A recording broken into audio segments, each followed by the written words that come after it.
बिस्मिल्लाहिर्रहमानिर्रहीम अस्सलाम वालेकुम। दिस इज़ डॉक्टर मोहम्मद सारम और इस वीडियो में आज बात होगी कोविड-19 के सब वेरिएंट के हवाले से, जिसको हम JN.1 कहते हैं। जब भी कोई सोशल प्लेटफॉर्म या सोशल कोई भी एप्लीकेशन जब भी कोई ओपन करता है या न्यूज़ देखता है तो इसी के चर्चे हो रहे होते हैं कि कोविड का नया जो वेरिएंट है वो आ गया है और पहले से ये है और वो है। तो बात होगी इसको प्रिवेंट कैसे करें, इसके ये ख़तरनाक है या नहीं है, ये पहले वाले से ज़्यादा ख़तरनाक है या नहीं है। तो इन्हीं सारी चीज़ों पे, इसके सिम्टम्स क्या है, तो इन्हीं सारी चीज़ों पे बात होगी।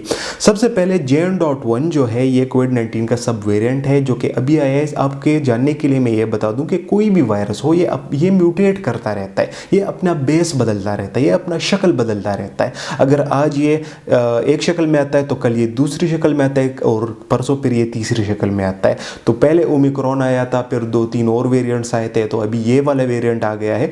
आपके जानने के लिए मैं ये बता दूं कि पाकिस्तान के 90% पॉपुलेशन जो है वो वैक्सीनेटेड है, तो इसीलिए ये ज़्यादा नुकसान नहीं कर पाएगा। अगर हम सिम्टम्स की बात करें तो इसके सिम्टम्स थोड़े माइल्ड हैं कंपैरेटिवली जो पिछले वर्जन्स थे या पिछले जो वेरिएंट्स थे उनके बदले। बट अगर हम देखें तो ये बहुत ज़्यादा तेज़ी से फैलता है कंपैरेटिवली जो पिछले वेरिएंट्स थे। फैलता बहुत ज़्यादा तेज़ी से है बट इतना ज़्यादा ख़तरनाक नहीं है जितना कि पहले वाला था। उसकी वजह यह है कि पाकिस्तान की 90% आबादी जो है या जो पॉपुलेशन है वो वैक्सीनेटेड है। तो वैक्सीनेटेड होने के कारण से ये इनको ज़्यादा नुकसान नहीं पहुंचा पाएगी। अगर आपने भी वैक्सीन नहीं करवाया अभी तक तो अभी जाके अपना वैक्सीन करवा लें। और इस पर रिसर्च अभी जारी है, शायद इसका एक और बूस्टर डोज जो है वो सामने आ जाए पिछले वाली वैक्सीनों में ही कि वो लगवाना पड़े शायद हमें।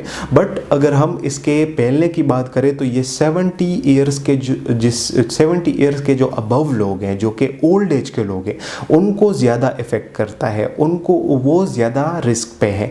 क्यों? अच्छा, अगर हम यंग एज के लोगों को देखें तो उनमें भी देखा गया है बट कंपैरेटिवली ये यंग एज के लोगों को ज़्यादा इफ़ेक्ट नहीं करता, ओल्ड एज के लोगों को ज़्यादा इफ़ेक्ट करता है।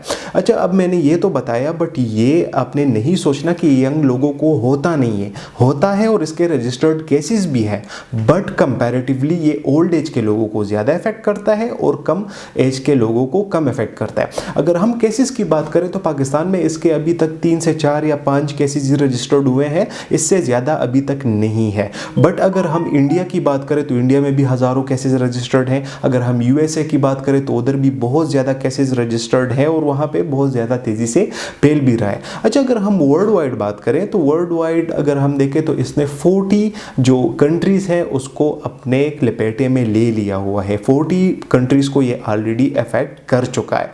अच्छा, अगर हम वायरस की बात करें तो वायरस काम कैसे करता है? वायरस जब बॉडी से बाहर होता है, एज यू पीपल नो, आपको पता होगा, तो वो इनएक्टिवेट फॉर्म में होता है। जब बॉडी के अंदर जाता है तो वो फिर नुकसान पहुंचाता है। तो ये नुकसान आपको कब पहुंचा नहीं सकेगा, आप इससे बच कैसे सकते हैं? इसके दो रास्ते हैं। एक, दोनों में आपने अपनी इम्यूनिटी बिल्डअप करनी होती है। तो इम्यूनिटी बिल्डअप कैसी होती है?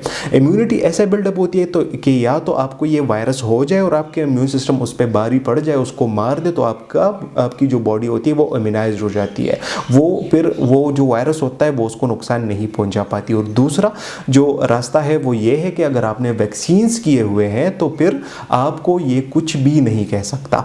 तो जिन्होंने वैक्सीन नहीं किया, फिर से आपको बता दूं कि वो जाए और अपना वैक्सीन्स कर ले।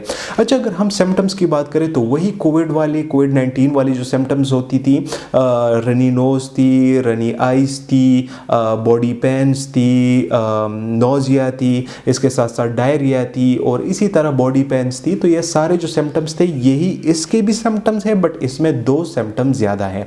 और वो कौन से हैं? तो 2 सिम्टम्स जो इसमें ज़्यादा है वो ये है कि इससे आपकी स्लीप डिस्टर्ब होती है, आप इंसोम्निया का शिकार होते हैं, आपकी स्लीप सही नहीं होती, आपकी स्लीप डिस्टर्ब हो जाती है बहुत ज़्यादा। और इसके अलावा एक और जो इसका सिम्टम है वो ये है कि आपको जनरलाइज्ड एंजाइटी हो जाती है। जनरलाइज्ड एंजाइटी ज़्यादा हो जाती है, बेचैनी ज़्यादा हो जाती है और नींद आपको नहीं आती, आपकी नींद उड़ जाती है। अच्छा, अगर हम इसके इलाज के बारे में बात करें तो इलाज इसका बिल्कुल भी नहीं है।